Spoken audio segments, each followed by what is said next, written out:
কোরআনুল কারীমের বর্ণনায় বাইতুল্লাহকে কিভাবে বিশেষায়িত করা হয়েছে?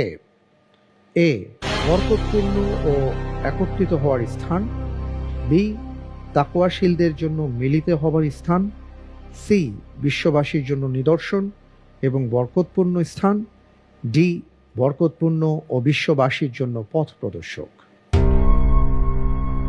আপনি কিন্তু ইতিমধ্যেই খেয়াল করেছেন আমরা কিন্তু তৃতীয় ধাপে চলে এলাম এই প্রশ্নের মাধ্যমে, এবং এখন থেকে আপনার প্রত্যেকটা প্রশ্নের সঠিক উত্তরের জন্য আপনি 12 করে নম্বর পাবেন, আর ভুল হয়ে গেলে 6 নম্বর কাটা যাবে। আপনার জন্য দুটো লাইফলাইন আবার নতুন করে আমি ওপেন করে দিলাম, ইন্টেলিজেন্ট প্যানেলের সহায়তা আর লাইফলাইন তাকদির। যদি আপনি লাইফলাইন ব্যবহার করে সঠিকভাবে উত্তর দিতে পারেন 12-র জায়গায় 10 করে পাবেন।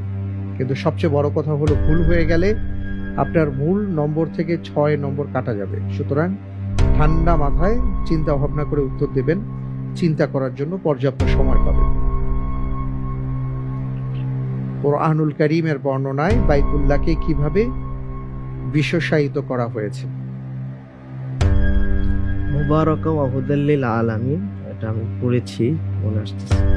তো আমি উত্তর হিসাবে প্রেস করতে চাই ডি, বরকতপূর্ণ ও বিশ্বাসীদের জন্য পথ প্রদর্শক। ডি ফ্রিজ করে দেব।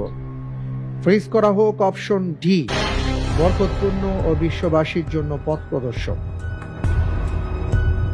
আপনি বলছেন যে হুদাল লিল আলামিন, আপনার কাছে এটা মনে পড়ছে তাই আপনি বলেছেন। আপনি যে উত্তরটি দিয়েছেন আপনার উত্তরটি সঠিক উত্তর। আলহামদুলিল্লাহ।